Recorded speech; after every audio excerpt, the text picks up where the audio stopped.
자, 안녕하세요.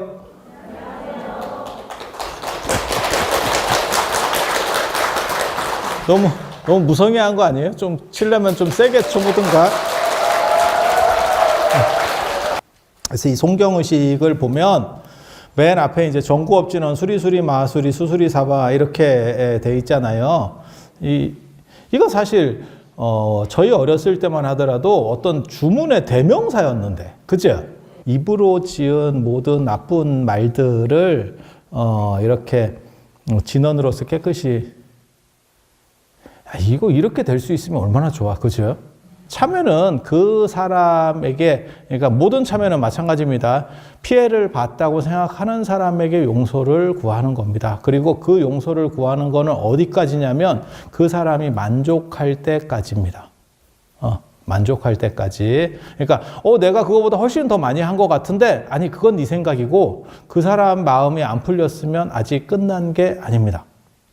부부끼리도 이제 뭐 험한 말을 할 수도 있잖아요. 근데 그게 자녀분 앞에서 했으면 사과도 자녀도 있는 자리에서 하는 거예요.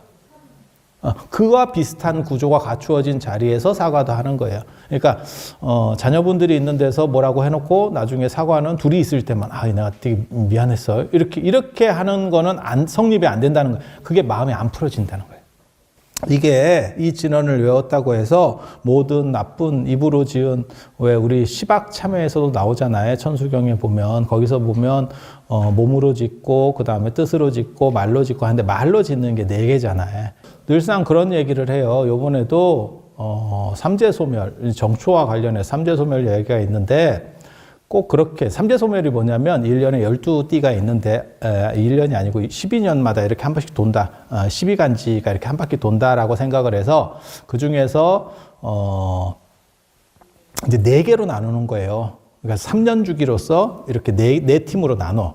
그렇게 해서 봄, 여름, 가을, 겨울이라고 생각하는 거예요. 그래서 봄이 있고, 이렇게 바이오리듬 같이 이렇게 얘기하면 이렇게 올라오는 때가 있고, 그 다음에 이렇게 좀 가라앉는 때가 있고, 쭉 가라앉았다가 이렇게 끝나는, 봄, 여름, 가을, 겨울과 같은 거예요. 그래서 마치 삼재라고 하는 거는 3년 드는데 그게 겨울과 같은 거예요. 그래서 그때 삼재가 드니까 조심을 해라. 그 다음에 좀 뭐 어떤 액막이라도 해서 좀 풀면 좀 낫지 않겠나, 이렇게 생각을 하는 거거든요. 근데 어떤 스님들은 그렇게 얘기를 하세요. 괜히 삼재라고 사람들이 자꾸 생각을 하면서 문제가 벌어지는 것 같다. 그러니까 삼재를 고지 안 해주는 게 더 좋은 것 같다. 이렇게 얘기하시는 분도 있어요. 근데 저 같은 경우는 사실 반대거든요. 삼재라고 계속 떠들고 다녀라. 그렇게 떠들고 머릿속에 인지가 되면 사람이 더 조심하게 된다. 그래서 조심하면서 문제가 안 생기게 하는 게 목적이지, 삼재니까 문제가 생겨야 된다, 이게 아니에요.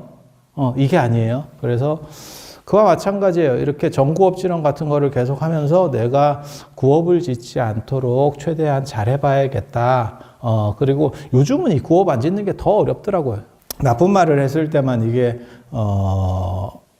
상대에게 피해를 준다고 생각하는데, 요즘은 관점이 다른 말도 사람들이 피해를 받습니다. 그래서 예전보다 피해 폭이 훨씬 넓어져 있어요. 특히 젊은 분들 같은 경우는 별 얘기가 아닌데도 불구하고 그거는 그 사람한테는 굉장히 기분이 나쁜 거래. 그래서 수리수리 마수리 이렇게 생각하면서 여러분들이 모든 나쁜 이렇게 상대에게 피해 줄 수 있는 말들에 대해서도 이렇게 조금 생각을 한 번 더 해보면 그렇게 생각하면서 바뀌어가는 거예요. 저는 진언의 힘보다도 그렇게 조심하려고 하는 마음 자체가 귀하다라고 생각하는 사람이기 때문에. 그 다음에 이제 오방내외 아니제신 진언이잖아요. 오방이 뭘까요? 동서남북 중앙. 중앙. 그리고 이제 사방, 팔방 이렇게 할 때는 이제 평면적인 거고, 그 다음에 십방 이러면 사방, 팔방에다가 상하, 팔방에다가 상하, 이렇게 공간적인 것까지. 그래서 오방, 동서남북 중앙에 안팎의 모든 신들을 이렇게 안위해주는, 쉽게 말해서 편안하게 해주는 진언. 편안하게 해주는 진언. 예전에는 농경사회 때 쓸데없는 데도 다 신이 있다고 생각했어요. 그래서 무슨 오래된 나무에도 신이 있고, 그 다음에 땅 같은 것도 토지도 안 건드리고 오래 놔두면 거기에 신이 있다라고, 신하고 정확하게 말하면 기운을 예전 분들은 구분을 잘 못해요. 그래서 땅 같은데 살 맞는다 이런 얘기 들어보셨어요? 살 맞는다? 묘지 같은 거 쓰면, 요즘 뭐 화장하니까 그런 것도 별로 없는데, 묘지 같은 거 쓰면 무슨 얘기가 나오냐면 하관할 때 누구누구는 보지 마세요, 무슨 띠는 보지 마세요, 뭐 이런 거 있어요. 그게 오래 안 건드린 땅을 건드리면 거기에서 기운이 이렇게 누적되어 있다가 그게 번갯불 터지듯이 이렇게 터진대. 터진대. 근데 그게 불특정 다수에게 가는 게 아니고 경향성이 있는 사람한테 간다는 거예요. 무슨 얘기냐면, 번개가 떨어지는데 번개 맞는 사람이 있지. 왜 맞아요? 맞을 짓을 했지. 짝대기를 들고 있거나, 아니면 큰 나무 옆에 있거나, 아니 재수 없어서 맞는 경우 말고 진짜 뭔가 이유를 따지면 왜 하필 그 사람인지를 판단해 볼 수 있지. 그래서 우리가 산에 갈 때 그 폴대 같은 거 비 오면 조심하라고 얘기하잖아요. 이렇게 기운도 땅 같은 거 파면, 오래된 땅을 파면, 계속 파던 땅은 관계가 없고, 오래된 땅을 파면 거기에 기운이 뭉쳐 있다가 그걸 건드릴 때 터진대. 뭐 부싯돌 이렇게 딱 하면 불꽃 튀듯이. 그래서 그게 무슨 띠가 잘 전도될 확률이 크대. 그쪽으로 흐를 확률이 크대. 그래서 그 띠 사람들은 오지 마세요. 그게 계속 바뀝니다, 룰이. 기운끼리 충돌했을 때 약한 게 이제 절단이 나는 겁니다. 그러니까 유산도 예전 사람들은 그렇게 봤어요. 기운이 충돌하고 뭐 이런 것들 속에서 탈이 난다라고 생각하는 거예요. 그러니까 사람끼리 기운도 있고, 사실 느끼는 기운도 있어요. 사람들이 이렇게 하면 진짜 강렬한 포스가 있는 사람한테 가면 괜히 주눅 든다. 여기서 오방내외 안의제신진언 할 때 이 오방에 있는 모든 신들을 이렇게 위로한다, 안위한다는 게, 편안하게 한다라고 하는 게 뭐냐면, 이런 뭉쳐있는 것들을 다 푼다라는 거예요, 사실은. 그 의미라고 보시면 돼요. 그래서 농경사회 때는 주변의 신들, 기운과 신을 다 일치시켜서 보기 때문에 주변에 그런 여러 가지 잠재적 요소들이 많이 있다고 생각하고, 그것들이 다 풀려서 이렇게 화합될 수 있게 하겠다. 그래서 내가 기도가 더 잘 이루어질 수 있도록 그렇게 해서 정구업진언을 하고, 그 다음에 오방내외 안의제신진언을 하고. 그 정구업진언을 하는 이유 중에 하나가 뭐냐면, 일단 각을 하는 거, 여기서 정구업진언은 각을이라고 생각하셔야 돼요. 각을. 내가 경전을 읽을 거기 때문에 각을 한다. 무슨 뜻인지 아시겠죠? 여기서만 이런 게 아니고 모든 종교에 거의 대부분 이런 문화가 다 있어요. 그래서 이슬람 같은 데도 가면, 이슬람의 모스크 큰 데 가면 주변으로 수도꼭지가 쫙 있지. 그게 손발 닦고 그 다음에 입 헹구고 오라는 거예요, 들어올 때. 그리고 불교에도 그게 다 있었습니다. 그래서 예전에는 인도나 이런 데 큰 사찰에는 이렇게 개울이 있었어요. 조그만 개울 같은 게 있어서 그걸 건너서 오는 거예요. 그리고 그 문화가 우리에게도 있어서 다리 건너서 절이 있죠. 다리 건너서. 여기서는 이제 내가 경전을 읽을 거기 때문에 입을 한번 정갈하게 하고, 각을 한번 하고, 그리고 주변의 모든 이렇게 방해가 될 만한 것들을 한번 기운을 한번 풀어주고, 그게 오방내외 안의제신진언까지. 그리고 이제 나오는 게, 이거는 늘상 하는 거잖아요. 정구업진언. 어떤 경전을 읽든지 하지 않나요? 그래서 이제 발언문 보면 개수 삼계존 이렇게 나오죠. 개수가 머리를 조아립니다, 이런 뜻이에요. 개수가 머리를 절할 때 이렇게 머리 조아리는 것처럼 머리를 조아립니다. 그리고 삼계라고 하는 표현이 다른 세계에 있는 이라는 뜻도 돼요. 이게 세계 할 때 시간 세자를 쓰면 시간적인 얘기고, 그 다음에 세계 할 때 이 계자를 쓰면 공간적인 얘기예요. 그래서 삼세불 이렇게 하면 과거, 현재, 미래의 부처님이라는 뜻이 되고, 삼계불 이러면 어떻게 되냐면 뭐 동방약사열의 서방 아미타불, 그 다음에 중앙에 석가모니불, 뭐 이렇게 돼요. 그래서 이 삼계가 의미가 약간 불분명하기는 한데, 왜냐하면 욕계, 색계, 무색계로 보기가 조금 어려운 거는, 보통은 삼계 하면 욕계, 색계, 무색계인데 보기가 좀 어려운 부분은 그 뒤에 부처님하고 안 맞아. 밸런스가 안 맞아. 왜냐하면 3계에는 부처님이 욕계, 색계, 무색계 안에는 인간계에만 부처님이 존재하셔요. 그러니까 부처님이 없어. 다 신들밖에 없어. 그래서 욕계, 색계, 무색계로 이걸 해석을 하면 무슨 일이 벌어지냐면 모든 신들에게 내가 머리를 조아립니다. 잘 봐주세요. 이렇게 해석이 되는 거고, 만약에 이거를 공간 개념으로 이해를 하면 많은 이제 부처님들에게 예를 올립니다. 뭐 이렇게 되는 거예요. 그 다음에 규명 시방내, 시방불. 시방은 아까 얘기했지만 동서남북, 그 다음에 그 간방, 뭐 동북방, 뭐 서남방, 뭐 이런 식으로 간방, 팔방 플러스 상하. 그렇게 해서 시방 모든 공간 속에 있는 부처님에게 규명이 뭘까? 이거 예물에도 나오잖아요. 지신규명래. 지극한 마음으로 명을 돌려서 귀해서 라고 하는 건데, 이 명이라는 게 생명이라는 뜻이에요. 그래서 나의 가장 본질, 인도식으로 하면 지바 뭐 이렇게 해서 생명을 연장하는 그렇게 해서 그 본질, 나의 핵심, 내가 생명을 연장해가는 핵심을 부처님께 귀의합니다. 그래서 아금발홍원, 내가 지금 큰 원을 바랍니다. 큰 서원을 바랍니다. 큰 서원을 바랍니다. 지차 금강경. 이 금강경을 가지고 큰 서원을 바라보겠습니다. 이 금강경을 지금 가지고서 큰 서원을 바라보겠습니다. 그러니까 맨 앞에 나오는 거는 뭐 신이든 그 다음에 부처님이든 아니면 두 번 다 부처님이든 부처님에게 귀의합니다. 그래서 부처님이야말로 최고입니다. 라고 하고 내가 지금 큰 원을 발해서 금강경을 지금 이제 가지고 한번 독송을 해보겠습니다. 뭐 이런 지금 얘기를 하는 거예요. 그래서 그 큰 서원이 뭐냐면 위로는 네 가지 중요한 은혜를 보답하고, 네 가지 중요한 은혜가 뭘까요 도대체? 나도 모르겠어. 내가 중요한 은혜가 뭔지. 사사공양 단월지은 해갖고 신도들이 스님들에게 공양하는 네 가지 음식, 그 다음에 주거, 그 다음에 옷, 그 다음에 의약, 이렇게 봐도 되고, 그 다음에 또 뭐가 있냐면 오종대은 명심불망이라고 있어요. 오종대은 명심불망 혹시 들어보셨어요?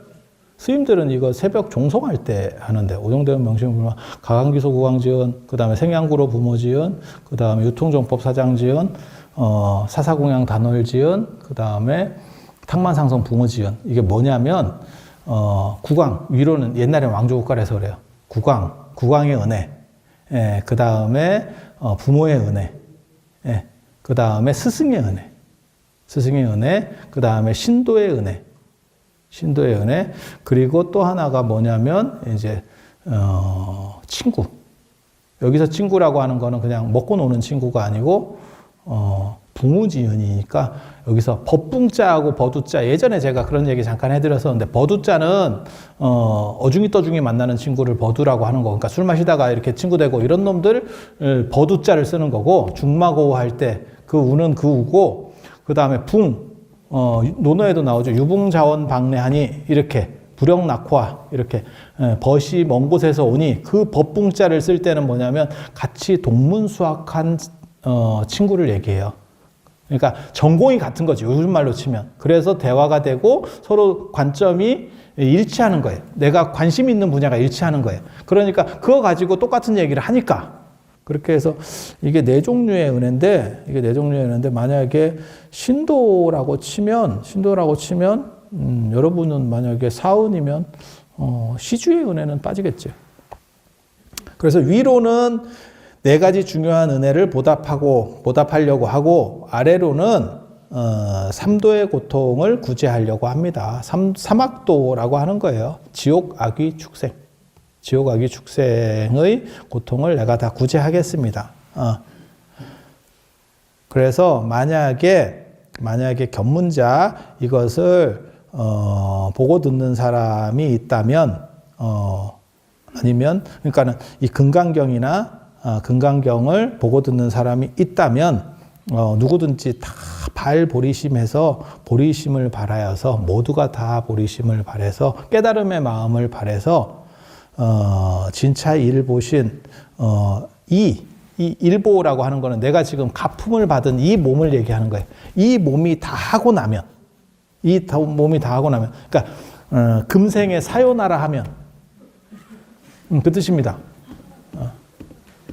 제가 다른 분들에게도 그런 말씀을 드렸는데 여러분들 죽는 게 쉬운 일 아닙니다. 여러분 못 죽습니다. 2030년 영국에서 그 통계가 나왔어요. 2030년 우리나라 평균 수명 90세. 세 자리 찍습니다. 지금 여기 살아계시는 분을 기준으로 지금 여기 계시는 분을 기준으로 진짜 깝깝한 일이에요. 진짜 깝깝한 일이에요. 그래서 인생 설계 잘 하셔야 돼요. 인생 설계 잘 하셔야 돼요. 어떻게 살 것인가에 대해서 정확한 로드맵 제대로 못 세우면 진짜 감옥보다도 더 힘든 삶을 수십 년을 살아야 될 겁니다. 그러니까 돈에 대한 설계도 있어야 되고 그 다음에 취미에 대한 설계, 그 다음에 내가 어떻게 행복할까에 대한 설계, 로드맵 짜셔야 돼요. 1, 2년 살다 돌아가실 그런 용기 있는 분 아니면 이건 뭐 누구나 닥친, 그리고 여러분이 지금 제 1세대로 닥친 거예요. 이 몸이 다 하고 사요나라 하면 죽으면 동생 극락국, 극락세계에 같이 태어납시다. 이 금강경을 외운 공덕으로 인해서 여러분들이 다 극락세계에 태어나서 뭔가 좋고 행복한 세계로 갈 수 있도록 그래서 한 번 더 얘기를 해주면 3계의 존귀한 분께 머리를 조아려서 예합니다. 그 다음에 시방에 있는 모든 부처님께 명을 바쳐서 규명합니다. 귀의합니다. 그래서 내가 큰 서원을 지금 발해서 이 금강경을 지금 읽고 독송하고 가지고 있습니다. 그래서 그것이 위로는 네 가지 은혜, 네 가지 중요한 은혜를 보답하고 아래로는 세 가지 안 좋은 이런 중생들을 구제하려고 하고 그 다음에 나를 보거나 듣거나 아니면 이 금강경을 보거나 듣거나 하면 모두 다 보리심을 깨달음의 마음을 발해서 그래서 이 몸이 다하면 우리 다 함께 극락에 태어나도록 합시다. 이런 얘기가 있는 거예요. 그리고 개경계 이거는 이제 많이 하는 건데 무상심심미묘법 더 이상 최고로 심심미묘한 심심미묘는 깊고 그 다음에 미묘한 법, 미묘한 가르침, 진리. 그러니까 가장 최상의 가르침, 그 가르침, 이게 불교를 얘기하는 거예요. 그것은 백천만급 난조, 백천만급이 지나도록 겁나 오래도록 그 다음에 만나기가 어렵다. 그거는 만나기가 어렵다. 악음문견득수지, 내가 지금 그것을 보고 듣고 그 다음에 수지하니까 원해열의 진실을 그렇게 해서 내가 부처님의 본질, 그 진리를 깨닫기를 원합니다. 이렇게 해서 개법장지는 옴 아라나 마라다. 그래서 법장을 여는, 그러니까는 법문을 여는, 그 다음에 가르침을 여는 그러한 진원, 뭐 이렇게 하는 거고. 이제 금강경 들어가 봅시다. 이게 32개로다가 이게 쪼갠 사람은 양무제 아들 소명태자라고 하는 분이에요. 소명태자가 쪼갠 거고 원래부터 이게 쪼개져 있는 건 아니고 그래서 이 금강경 보면 첫머리가 뭐냐면 이와 같이 나는 들었다. 누가 들었을까? 그래서 나는이 누굴까? 수몰일까? 안 하니까? 이게 이제 이와 같이 나는 들었다 하면 이게 안한입니다. 특별하지 않으면 안한. 그러니까 부처님 돌아가시고 나서 3개월 동안 왕사성 칠렵굴이라고 하는 데가 있어요. 나중에 이제 기회 되시면 그 칠렵굴을 가보시면 입구는 2개인데 안쪽에서 이렇게 갈라져요. 굴이 하나는 3개로 갈라지고 하나는 4개로 갈라지고 그렇게 해서 7개의 갈래가 있다 그래서 칠렵굴이에요. 그래서 그 칠역굴에서 결집을 할 때 부처님께서 이제 돌아가시고 나서 열반하시고 나서 아사세 왕의 후원으로 3개월 동안 칠역굴에서 500명이 그때 이제 최고 리더는 마하가섭이었고 그렇게 해서 결집을 할 때 율장을 중심으로 결집한 분은 우바리.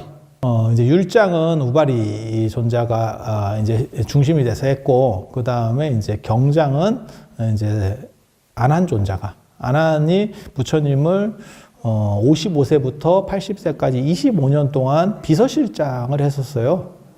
비서실장을. 그리고 기억력이 좋대잖아요. 그래서 이제 말씀을 하면 그걸 이제 이렇게 외웠대요.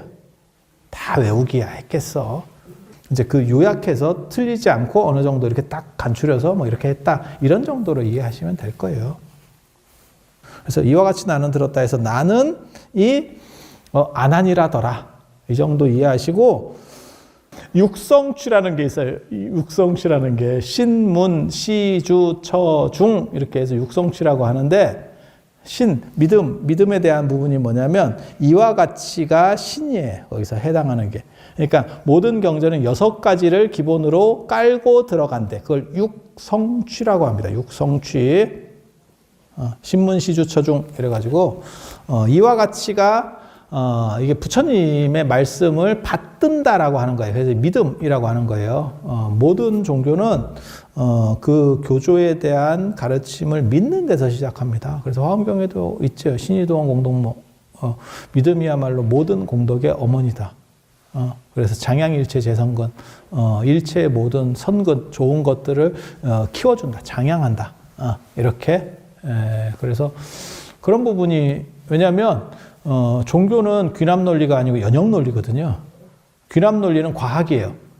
과학이 귀남 논리고 과학은 100%가 없습니다. 계속 뭐 금하고 똑같아. 순금 하면 99.99까지는 가도 100은 없죠. 종교 논리는 100에서 시작해요. 그래서 이거는 귀남 논리가 아니고 연역 논리이기 때문에 거기서는 믿음이라는 게 필요한 거예요. 그래서 그것이 진리다라고 하는 믿음. 그래서 이와 같이 나는 이걸 받든다라고 하는 거니까 그래서 이와 같이가 신에 해당하는 거고 나는 신문 나는 들었다.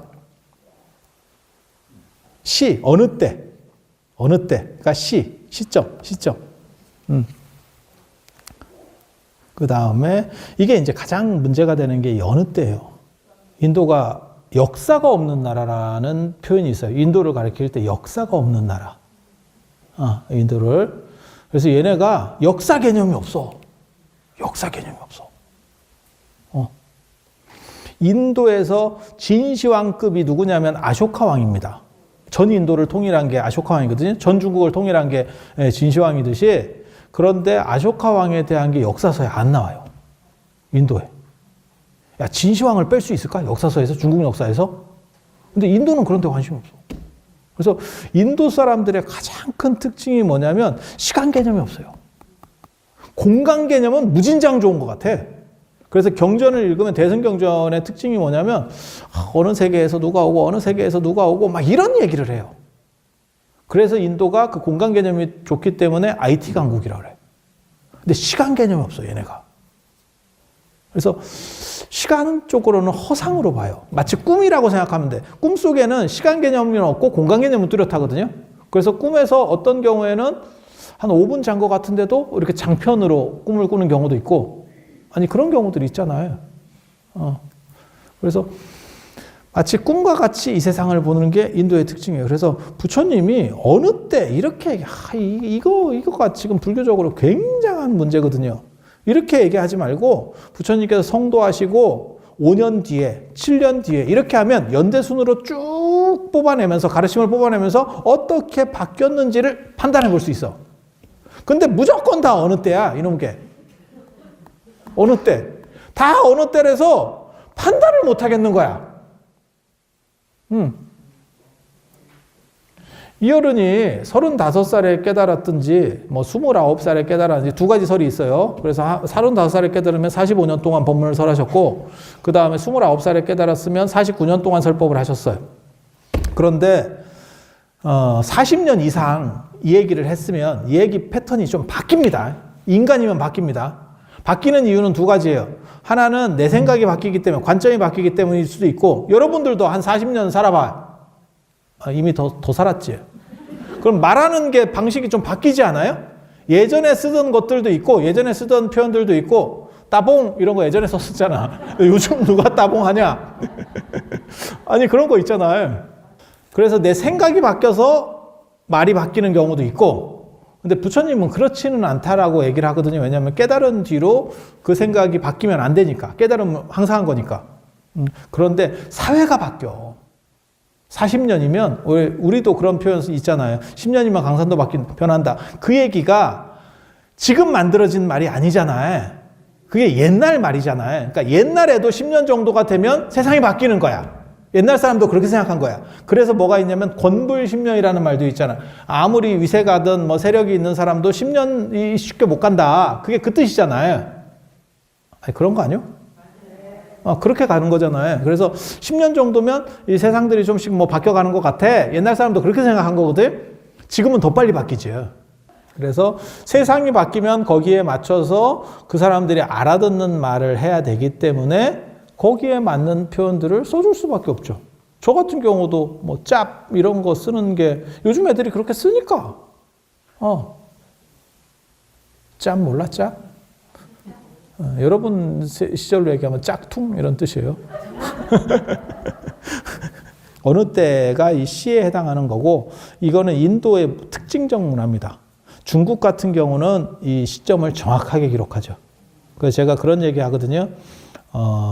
공자는 태어난 날은 몰라요. 정확하게 모릅니다. 죽은 날은 정확하게 기록이 되어 있습니다. 춘추에 정확하게 기록이 되어 있어요. 춘추는 이제 주석서, 좌시전, 그 다음에 춘추 3전이라고 하거든요. 그래서, 그런데 이제 기록이 되어 있는데, 태어난 날은 왜 기록이 안 되어 있냐면, 공자가 원래 신분이 좀 떨어지는 사람, 엄마가 씨바지였었어요.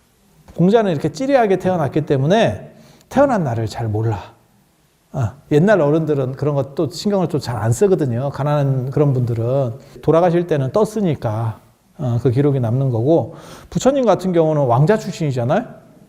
그런데 태어나신 날, 돌아가신 날이 정확하지 않아요. 인도는 이걸 기록을 안 한다니까, 얘네가. 인도의 진시황급도 기록이 없다니까. 환장한다니까요. 그래서 이 어느 때라고 하는 게 그런 이렇게 막연한, 그러니까 약속을 했는데 언제 만날까? 어느 때. 어느 때 부처님께서 신이 이와 같이 문이 나는 이렇게 들었다. 시, 어느 때. 신, 문, 시, 주인공, 부처님께서 신, 문, 시, 처가 장소라는 뜻입니다. 사위국, 기수국, 고도건에서. 여기는 지금 번역상 이렇게 되어 있지만 실제로 한문으로 보면 이게 이쪽에 앞으로 나올 거예요. 그래서 신문시주 중이라는 건 뭐냐면 이제 누구랑 함께, 그러면 거기에 1250명과 함께 있었다. 스님들, 비구라고 하는 건 남자 스님, 1250명과 함께 있었다. 여자 스님을 비군이라고 하는데, 여자 스님은 부처님 말년에 들어옵니다. 그 전에는 여자 승단이 없었어요. 먼저 비구 승단이 만들어지고 나중에 비구니 승단이 만들어져요. 순서가 그렇게 돼요. 그래서 비구니 승단이 만들어질 때 그 대표자가 누구였냐면 대도라고 하는 마하프라자파티, 그러니까 석가모니 부처님의 이모 겸 양모. 옛날에는 막 세트로 결혼을 했거든. 자매가 막 세트로 결혼하고 그래요. 이런 풍습이 예전에 인도에만 있었던 게 아니고 중국에도 있었어요. 그래서 그런 식으로 진행이 되는 거고, 그래서 그 마하프라자파티 때문에 비구니 승단이 만들어져서 그건 훨씬 뒤에 나중에 석가족 이제 그쪽에서 바이샬리에서 출가는 바이샬리에서. 그래서 훨씬 뒤에 만들어지는 거고, 그래서 처음에는 비구 승단만 있었고, 비구니 식차마나니 하는 이 니자가 인도에서 여자한테 붙이는 거고 표현이고, 그게 우리나라까지 들어와서 할머니, 언니, 어머니가 된다. 니자 돌림이 된다. 아주머니, 이렇게. 이 1250명 누군지 아세요? 이름 제가 한번 읊어드려요? 오비구. 부처님께서 처음으로 교화하셨던 오비구. 이게 번호표 순, 부처님 제자 전체를 얘기하는 게 아니고, 번호표로 맨 앞에 출가한 1250명을 얘기하는 거예요. 이거 되게 재밌어요. 오비구가, 누군지 잘 모릅니다. 누군지 잘 몰라. 확실한 사람은 있어. 확실한 사람이 교진여. 그 다음에, 교진여하고, 그 다음에 아싸지, 마승이라고 하는 분, 이 사리불목건연을 인도해 준 사람이 아싸지라고 하는, 마승이라고 하는, 뽀대제일 마승존자예요. 뒷모습만 봐도 신심이 난대.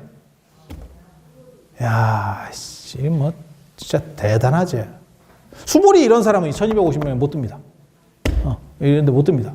번호표 앞번부터 끄는 거라니까? 경품 줄 때하고 똑같은 거야. 앞번부터. 이게 추첨 형식이 아니고, 센 사람 뽑은 게 아니고, 번호표 순수로. 10대 제자는 센 사람 순으로. 16나는 신통순으로 끄는 거예요. 룰이 달라. 이게 범주가 달라요. 그래서, 교진여하고, 그 다음에 아싸지, 마승, 십력가섭은 안한의 선생입니다. 안한 스승님 부처님 아닙니다. 부처님 손제자입니다. 안한은 부처님 손제자입니다. 그래서 원래는 10대제자가 아닌데 안한이 워낙 세니까 10대제자로 들어가는 거예요. 그래서 그 세 분은 정확하고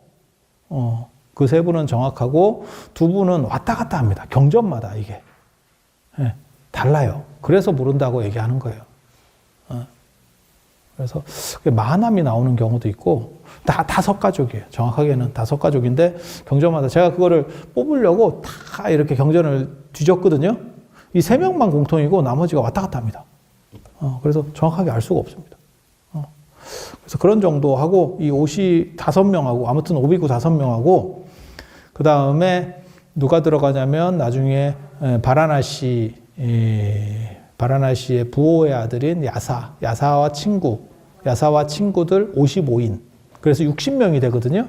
그 60명이 모였을 때 부처님께서 전도 선언을 하시는 거고, 그래서 모든 인간과 신들의 이익과 행복을 위해서 길을 떠나라. 딱 이렇게 뭐 얘기를 하면서 그 전도라고 하는 표현이 원래 거기서 나오는 거예요. 그래서 기독교에서 뭐 전도사, 전도해요. 뭐 이게 원래는 불교 용어입니다. 절에 다녀보면 천당도 불교 용어죠. 그죠? 그래서 무상계 외우면 천당불찰 뭐 이렇게 해서 나오잖아요. 야사와 친구들 해서 60명. 그리고 사리불목건연의 제자가 200명이라고 나오는 경우도 있고 250명이라고 나오는 경우도 있고 그다음 500명이라고 나오는 경우도 있어요.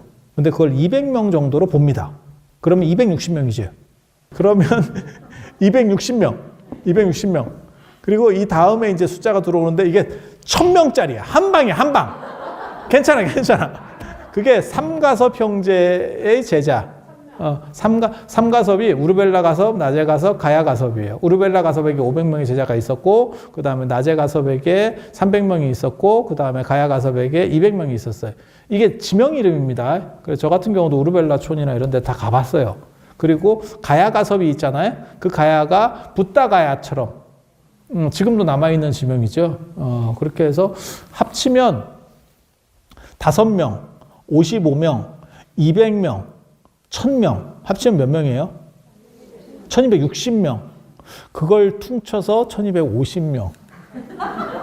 그리고 함께 사위국이라고 하는 나라는 존재하지 않습니다. 사위성. 근데 옛날에 도시국가라서 사위국이라고도 하는 거예요. 이게 코살라국의 수도입니다. 그 당시 부처님 당시에 두 나라가 잘 나가는 나라가 있었거든요. 동쪽에 마가다국, 수도는 왕사성. 거기 왕들이 잡혀 있었대. 그 전설에 보면 도시 전설이 있어. 도시 전설. 그 도시가 어떻게 만들어졌는지, 그 이름이 어떻게 유래가 되는지. 서울에도 그런 전설이 있잖아. 서울이 왜 서울이에요? 그게 이제 서라벌 경주를 서라벌이라고 했는데 그게 1000년 동안 그 서울 수도가 되다 보니까 그 이름이 옮겨왔다라는 설도 있고, 도시지명과 관련돼서 무슨 얘기가 있냐면 설울이라고 하는 게 있어요. 설울, 눈 울타리, 눈 울타리. 그게 이제 그냥 떠도는 얘기인데 진짜 있는 얘기예요.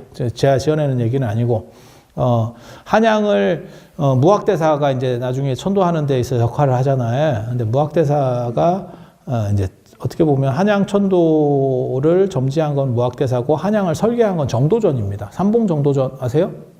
그렇게 갖고 서로 이렇게 하는데 이제 무학대사가 그거 있잖아. 왕십리에서 이제 잘못해가지고 빽해가지고 갔다 막 이런 얘기 들어보셨지 한 번 정도. 그래서 이제 뭐 그렇게 해서 서울 이제 국경을 이렇게 정하는데 영토를 정하는데 그게 경복궁이 정궁이거든요. 그걸 법궁이라고도 해요. 나중에 이제 불나가지고 절단이 난 거고 그리고 나서 이궁이었던 찌리한 창덕궁이 중심 궁궐로 올라오잖아요. 5대궁이 있잖아요. 서울에. 5대궁 가보셨어요? 경복궁, 경희궁, 경운궁, 창덕궁, 그 다음에 창경궁 이렇게. 덕수궁은 이명입니다. 이명. 원래 정식 이름이 아니고. 그리고 이제 찍기다시로 있는 게 운영궁 이런 것들. 아니에요. 서울 사시면 궁궐 같은 데 한번 가보세요. 재밌어요. 그런 거 이렇게 한번 돌아보시면 돌아볼 만한데. 여러분들은 어디 안 가지? 맞다. 내가 그걸 자꾸 까먹는데 그렇게 해서 그 정궁, 경복궁에 이렇게 라인을 정하고 할 때, 선을 정할 때, 이걸 이렇게 선을 그으면, 불교가 계속 국교로 내려가고, 이렇게 그으면, 이쪽으로 그으면, 완전히 불교가 사유나라되고, 유교가 된대. 네. 그렇게 해서 정도전이랑 서로 그걸 싸웠대. 그냥 설이야, 설. 그냥 내려오는 도시 전설이에요. 그렇게 해서 내려오는 이야기가 그렇게 하다가 두 사람이 이렇게 신통이 있어가지고 또 보니까 며칠 뒤에 눈이 올 거래. 그래서 눈이 오는 그 눈이 쌓이는 걸 기점으로 정하자. 하늘에 맡기자. 이랬다는 거예요. 그렇게 해서 눈이 이렇게 쌓인 대로 해서 결국 금을 걷는데 그게 정도전 말처럼 됐대. 그래서 눈 울타리라고 해서 설울이라고 하고 그게 음이 탈락되면서 서울이 됐대. 이런 식으로 도시 지명과 관련된 유래들이 있어요. 그래서 왕사성은 왕들을 잡아다 놨대. 그래서 하나는 마가다국의 왕사성, 그리고 한 군데는 코살라국의 사위성. 그리고 예전에는 도시국가였기 때문에 도시가 국가 전체를 상대할 수 있습니다. 지금도 마찬가지지. 서울이 어떻게 보면 우리나라 국가, 서울을 제외한 나머지 전체를 상대할 수 있을걸? 땅값으로도 상대하고 경제력으로도 상대할 수 있을걸? 아마? 그래서 사위국이라고도 하는 거예요. 그리고 이 사위국이 슈라바스티거든요. 슈라바스티. 그래서 그거를 한문으로 쓰면 신라벌라가 되는 거고, 그래서 신라라는 말이 나왔다. 라는 썰도 있어. 신라는 원래 계율에서 나왔다. 계율을 실화라고 하거든. 이 대부분의 경전은 기수급고도권에서 설해집니다.